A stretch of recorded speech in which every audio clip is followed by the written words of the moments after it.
السلام عليكم. تعالي اقولك بقى، لو بتجهزي المصيف قريب خصوصا لو رايحه مدينه مطروح، الفيديو ده هساعدك ان انت تاخدي افكار توفري وقتك وترتبي وتستعدي لاحلى رحله. وايه اهم الوجبات اللي هساعدك برضو بافكار فيها ان انت تاخديها معاكي تسهل عليكي الوقت، وفي نفس الوقت ما تضيعيش وقتك في ان انت بتطبخي وتغسلي وتعملي. لا، ازاي تستغلي كل تفصيله وكل وقت معاكي في الفيديو علشان خاطر ان انتي تقضي مصيف سعيد وتدعي لي دعوة حلوة من قلبك. هقولك لو انتي معاكي اطفال ايه اهم حاجات لازم تاخديها معاكي وما تنسيهاش، ولو انتي مثلا ولادك او انتي مثلا تعبانين بتاخدوا حاجة معينة برضو ان انتي تحضريها، وازاي تكوني بترتبي حاجتك وما تنسيش اي حاجة معاكي وانتي بتحضريها. اول حاجه كده صلي على النبي وحضري مشروبك المفضل، اي بقى حاجه بتحبيها، قهوه، شاي، نسكافيه، حاجه ساقعه، حاجه سخنه، زي ما يروق لك. حضريه وتعالي عشان تستمتعي معايا باحلى فيديو، وتجهزي احلى شنطه ان شاء الله تستعدي بيها للمصيف، وتقضي مصيف لذيذ ورقيق، وفي نفس الوقت ان انت تكوني مبسوطة انت والولاد من غير ما تتعبي فيه.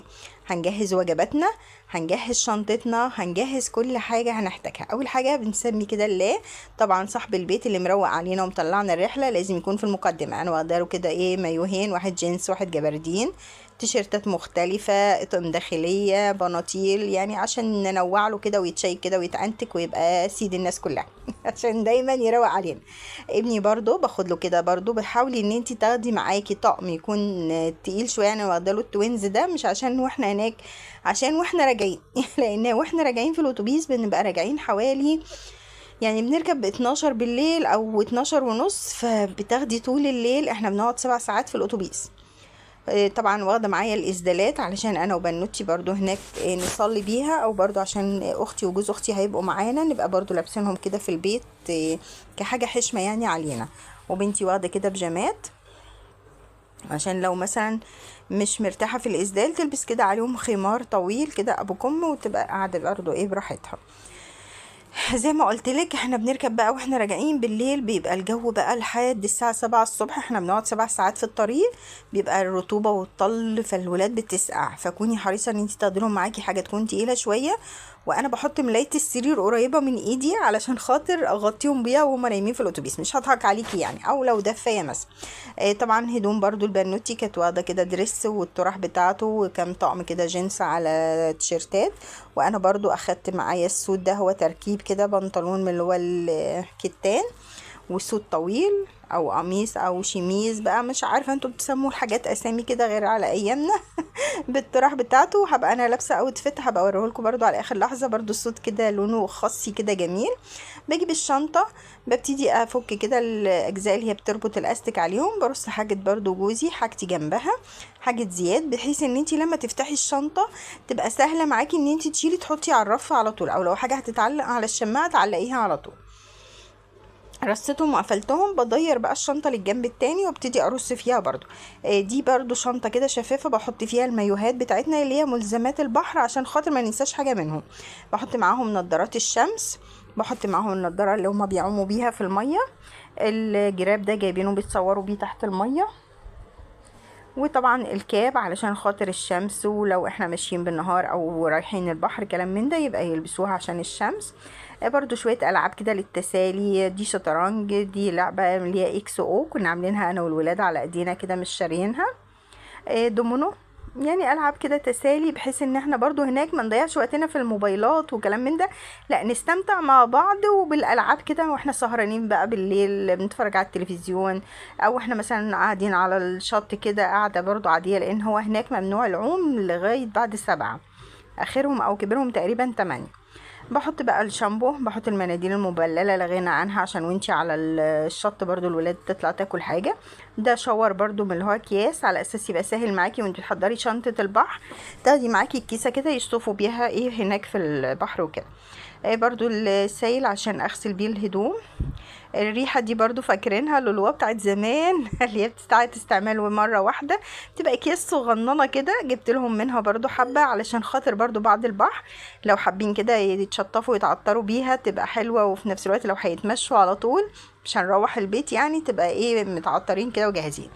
صابونة ريحة، كريم مرطب طبعا لان الملح وما ادراكه بالملح احنا اكتشفنا ان الشقة كمان المية فيها مالحة.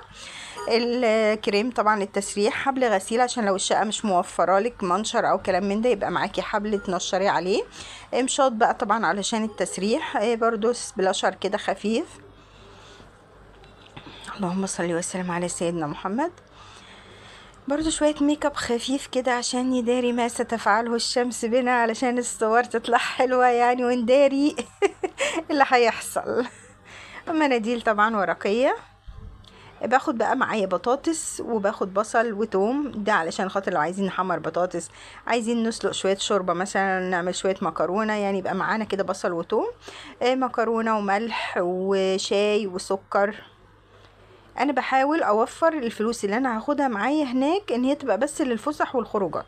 باخد رز يعني، فبحاول اخد الاكل معايا من هنا في نفس الوقت عشان اكون مجهزاه. الرز طبعا بكون منقيه ومحضراه. خدت الاكواب برضو الورقيه دي عشان تبقى اسهل عليا وما تبقاش تقيله، لو اخدت اللي هما الازاز ممكن يتكسروا كلام من ده. توابل، ابسط توابل عندك، ملح وفلفل اسمر، بهارات، ورق لورا، حبهان. مش باخد بقى توابل بقى وتوم باودر وبصل باودر والكلام ده كله، لا. يعني انا هعمل رز مثلا مبهر او بسمتي او اللي هو الكبسه، بجيبها من اللي عند هو على العطار قد جاهزه، باخد منها الطبخة اللي هي وبعمل بيها. باخد معايا طبعا اطقم سرير علشان خاطر انا ما بنامش على اللي موجوده في الشقه، ما اضمنش طبعا اللي كان نايم عليها. باخد فوط برضو مجموعه مختلفه كده علشان البحر، واعمل حسابنا ان احنا في الشقه برضو بنعوز للتشطيف او للوضوء. اهم كيس معاكي اوعي تنسيه لو معاكي اطفال، ادويه كده للكحه، للبرد، للسخونيه، للمغص. باخد برضو معايا برشام مسكن. باخد علاجي طبعا اساسي واكيد عشان ما نسوهوش لو انت عندك يعني اي مرض كده، ربنا يعافيكم جميعا. باخد بقى الكولمان ده علشان خاطر المية الساقعة، ودي علشان خاطر لو رايحين كده على الشط او طالعين نتمشى ناخدها برضو معانا. هي عيب مطروح المية، يعني عايشين هناك على المية المعدنية. وطبعا ترمس الشاي لا غنى عن الشاي. حضرت كده وجبة بيتزا علشان نفطر بيها يوميها الصبح، لان احنا زي ما قلتلك بنصحى بدري في اليوم ده، وبنحضر بقى اكل معانا وحاجات علشان ناكلها في الاتوبيس، فبنقعد 7 ساعات في الطريق. فانا عملت كده بيتزا عشان نفطر بيها الصبح بدري. عملت اللي هي في الطاسه الصغيره دي زي الفطيره كده، كانت طالعه خطيره. وهتبل كده معايا بانيه. تتبيله البانيه العاديه، خل ومستردة، توم باودر، بصل باودر، بابريكا، شطه، حبهان، جنزبيل، بصل، ليمون، كزبره، زبادي، وملح. بحط بقى كل ده مع بعضه في الخلاط. يعني عايزه اقول لك بضربهم. انا في ناس بتاخد اللي هي ميه البصل بس، لا انا بضربه في الخلاط كده بنعمه قوي، فبيبقى معايا بيور قوي فما بيبانش. بعصر عليه الليمون. بنزل بقى بكل التوابل زي ما قلتلك، وبضربهم في الخلاط، عليهم الخل وعليهم الزبادي.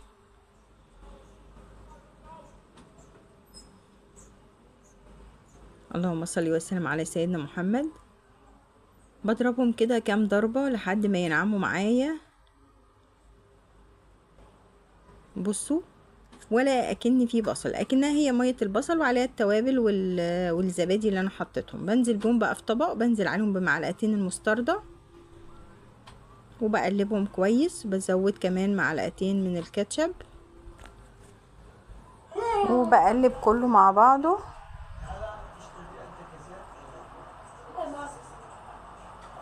كده. جاهزة قوي معايا تتبيلة البانيه. بجيب بقى كده كيلو من البانيه، بنزل بيه شرايح كده في قلب التتبيلة. بحاول كده اخلي القطع كلها يوصلها من التتبيلة بتاعتنا دي. جهزتها تمام. هغطيها بقى واحطها في التلاجة، وبعدين بالليل او تاني يوم الصبح. كل ده طبعا بيبقى تحضيرات قبل السفر مثلا باسبوع، 10 ايام. ببتدي اجمع كل يوم كده حاجة اعملها جنب طبعا شغل بيتك والاكل بتاعك اللي انت بتعمليه. انا ما بحطش في بيض يا جماعة، انا بحط البتاع في الدقيق واطلعه تاني، احطه في نفس الطبق اللي كان فيه الخلطة، احط عليها كام مكعب تلج وشوية مية، وببتدي اقلبهم تاني فيها، وانزل بقى بيهم في الفيجيتار المطحون او البقسماط المطحون.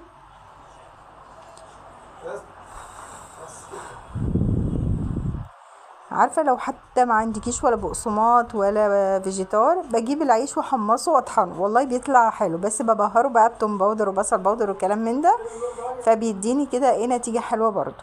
هعمل الكميه كلها بحطها في الاطباق، بين كل طبقه وطبقه بحط كيس علشان ما يلزقش ببعضه، وبغلفه بالاسترتش وبدخله بقى الفريزر لحد يوم السفر واحنا خلاص لابسين. ببتدي اعبي بقى الحاجات بتاعتي دي، وهقولك على برضو السر ان انت ازاي توصلي بيهم. زي ما قلتلك احنا بنقعد 7 ساعات في الطريق في وسط النهار في عز الحر، فطبعا لازم تحافظي على الاكل اللي انت واخداه معاكي ده عشان ما يفسدش منك، يبقى انت ولا كانك عملتي حاجه. لازم تخلي بالك من التركات اللي هقولك عليها دي. انا بحطه يتجمد. بجيب بقى 2 كيلو سمك برضو نضفتهم، انا قلت هاخد سمك قلي، انا برضو مضمنش السمك هناك شكله ايه، او المكان اللي انا هشتري منه لسه مش عارفاه. بنضفه بس مش بتبله، بغلفه برضو كده بالاسترتش كده في طبق. وهجهز برضو معايا شاورما، دي قطع شاورما كده متقطعه، كام فص ثوم. اللهم صل وسلم على سيدنا محمد. كل التوابل وكل البهارات اللي تخطر على بالك حطيها معانا. كاتشب، معانا شويه زيت، ومعانا شويه خل، ومعايا هنا بصل متقطع جوليان وطماطم وفلفل، لو عندك فلفل الوان تمام، ما عندكيش غير اخضر زي كده مفيش مشكله. وزي ما قلت لك لمي بقى كل التوابل، بابريكا، توم باودر، بصل باودر، جنزبيل، كاري، كركم، شطه سنه صغيره، بهارات اللي هي الكبسه دي، او بهارات اللهم صل على النبي. الشاورما بتيجي جاهزه من عند الراجل. ولورا وهقولك على تركايه هتخلي معاكي الشاورما طالعه اكن انتي عاملاها، اللي هي بيبقى فيها صوص الجبنه. بنزل بالكاتشب بتاعي، بنزل بشويه الزيت، شويه الخل، بقلب الخلطه دي كلها مع بعض كده على الفراخ. معلقتين الصلصه برضو، التوم كده فرمته. ودي بقى التركيه اللي بقولك عليها، معلقتين دقيق وشويه لبن او زبادي، او لو حتى قشطه وش اللبن، واقلبهم معاها واتفرجي بقى وهي على النار. ده كده عصره ليمونه. انا طبعا هعمل دي كوجبه للسندوتشات في الاتوبيس، لان احنا بنقعد حوالي 7 ساعات زي ما قلتلك، فاللي هو هنوصل 10 بالليل، فطبعا الولاد هتجوع منك في الطريق، فمش هيبقوا يعني يقضوها جبن وكلام من ده، فهعمل لهم سندوتشات الشاورما. فانا هنزل البصله معايا والطماطم والفلفل كمان في نفس التتبيله، وهنزل بهم في الطاسه مره واحده، مش هستنى بقى ان انا اقعد، لان انا مش هيبقى عندي وقت. احنا هنسافر الجمعه حوالي الساعه 3:30، ف3 نبقى هناك عند الاتوبيس. فطبعا بعد الصلاه على طول هبتدي اجهز سندوتشاتي. انا بجيب الطاسه بقى بعد ما بيتها ليله في التتبيله، لازم الطاسه بتاعتي تكون سخنه. عايزين انتوا الصوت اللي هو بتاع تش ده انا عايزه اسمعه ساعه ما تنزلي الشاورما بتاعتك في الطاسه كده. شايفين بقى الخطوط اللي في النص اللي بينهم دي، هي دي اكنها خطوط الجبنه، اللي هي اكن انت حطيتي عليها صوص جبنه، بس اللي هو بالدقيق وشويه اللبن اللي انت حطيتيهم. هعمل بقى لكل واحد فينا سندوتش بطاطس محمره بالميكس الجبن، وعليها كده كاتشب. انا جبت عيش من اللي هو السوري عشان تبقى برضو الوجبه كده يعني شهيه ومشبعه في نفس الوقت للولاد. فبجهز كده السندوتشات بكل بساطه. طبعا انا صليت الجمعه ودخلت على المطبخ على طول ابتدي اجهز في الحاجات دي. بحطهم بقى في الجريل على النار، سواء بقى ان هي اللي بالكهرباء او اللي هي على النار براحتك، الموجود عندك صينيه تيفال وحطيهم عادي مفيش مشكله. بعمل بقى واحد من اللي هو بالشاورما، وهقولك برضو ازاي تبقى سهله عليكي في الاتوبيس، ما تبقيش قاعده ملخومه بقى بالولاد واللي بتوكلي واللي بتناوليه واللي بتعملي. انا هوريكي ازاي تجهزي الوجبه معاكي لكل ولد فيهم، او للولاد والباباهم وكلام من ده، بطريقه سهله وبسيطه. بعمل بس اللي هو بالشاورما ده راخر، بحط عليه كده كاتشب عشان يديها طعم حلو. بقفله كده معايا بنفس الطريقه عادي خالص، وبعمله بقى في الطاسه زي ما قلت لك على النار او في اللي هي بالكهرباء. شوفوا بقى كل واحد طبقه محطوط فيه السندوتشات متقطعه سلايس كده زي اللي بتيجي جاهزه ومتغلفه ومحطوطه في حافظه الطعام دي عشان تحافظ عليها. دي بقى الاكلات التانية. انا كنت محضره فرختين كده، واحده اسلقها واحده اشويها، والسمك والبانيه. الاكل بقى التاني اللي كنت محضراه، بحط بقى تلج في الحافظه بتاعه الطعام دي اللي هي الزرقاء دي، واحط فوق منها الاكل، وارجع احط تاني طبقات من التلج كده، بيحافظ عليا وقت طويل. وده الاوتفيت بتاعنا وشنطنا، استودعنا شقتنا، اتكلنا على الله. الطريق على قد ما هو طويل على قد ما هو ممتع، وفي مناظر جميلة تخليكي تفخري فعلا بمصر. عندنا فيها حاجات واماكن وجمال. ربنا يرزقنا جميعا يا رب كده، ونتفسح كلنا ونبسط ولادنا وننبسط معاهم. بص طريق العلمين والساحل ده فيه شوية فيلل ومناظر خطيرة.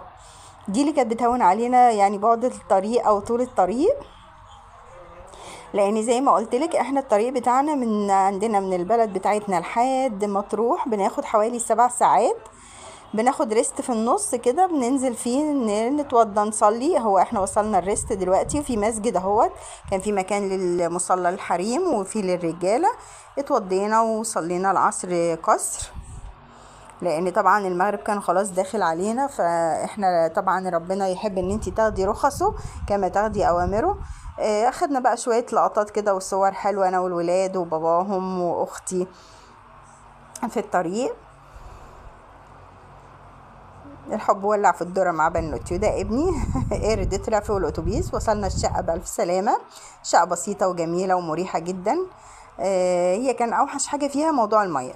احنا دخلنا في سفرة كده اول ما تدخلي من باب الشقة، في الطقم اللي هو مش عارفة بيسموه اسيوطي ولا بيسموه ارابيسك ولا بيسموه ايه مش عارفة، في شاشة من التلفزيون.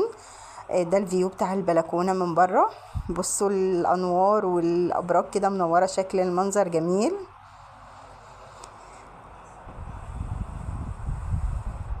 القعدة دي مريحة قوي في الصالة. ده المطبخ كان واسع، كان في تقفيلات كده من المطبخ، وفي مكان وفي بوتاجاز 5 شعلة. الرخامة بتاعته كانت عريضة وكبيرة وفيها بعض الأطباق والحلال، بس طبعا احنا بنبقى واخدين معانا. الحوض برضو كان فيه سخن وساقع. التلاجة عشان تحفظي بقى الوجبات اللي احنا مجهزينها. المطبخ كان فيه واسع ان انتي تقدري تقفي انتي مثلا واي حد معاكي فيه براحتك خالص من غير ما تبقي متضايقة. نطلع بقى تاني على الصالة، فيها غسالة ما شاء الله. يعني برضو ايه النوبادي المرة اللي فاتت ما كانش فيها الغسالة ولا السخان، المرة دي لا موفرين لنا سخان وغسالة. ده الحمام اعزكم الله، مش بطال برضو، واسع. وكان في بقى السخان زي ما قلتلك. فاحنا بتبقي راجعة من البحر بتبقي سقعانة، فلا المية الدافية برضو بتبقى حلوة، بس هي عيبها كانت مالحة جدا. مش عارفة يعني متهيألي الشقة اللي كنا فيها قبل كده اللي كانت عند فندق المشير لا ما كانتش كده. دي الغرفة اللي انا اخدتها انا وجوزي وولادي. هي المفروض انتي بتاخدي اوضتين، يعني الشقة فيها اوضتين ب4 سراير، كل اوضة فيها سريرين. النوبادي خدنا الصدمة لقينا الشقة زي ما انتم شايفين كده معايا. هنا دي اول اوضة فيها دولاب، في جنب كده في ارفف، والجنب التاني فيه رف واحد تحت منه جزء للشماعات لو انتي هتعلقي الهدوم على شماعة، وفيها دراج من تحت، ودي مراية علشان كده نلبس فيها برضو ونعدل طرحتنا وكده. الصالة كان فيها مروحة سقف. اما الاوض فيها المراوح دي هي حقيقي كانت ميتة يعني. دي الاوضة التانية لقينا بقى فيها سرير واحد بس، هو سرير كبير. هي الميزة معانا في الرحلة بتاعتنا كانت اختي وجوزها ما كانش يعني كانت بنوتتهم اتجوزت وكده، فما كانش معاهم ولاد، فنفعت معانا. يعني دي معرفش لو اسرة تانية معاهم اولاد بقى كتير او كلام من ده، او اسرتين مع بعض كل واحدة مثلا باولادها كانوا هيعملوا ايه. بس احنا اتفاجئنا يعني. بس الحمد لله ربنا برضو يعني ايه بيقدر وفيه لطف. وبرضو فيها برضو الدولاب والمراية كده في الدولاب، الارفف برضو نفس التفاصيل بتاعت الدولاب التاني. اللهم صل وسلم على سيدنا محمد. بس هي كان زايد عندها كومودينو في البلكونة دي. احنا عندنا في الأوضة بتاعتنا كان شباك، لكن هي هنا عندها كانت بلكونة كانت بتدخل جنة. هي بلكونة طويلة كده يعني اكنها زي منور، بس هي كانت بتطل على نفس الشارع اللي كان فيه الشباك والبلكونة بتاعت الصالة.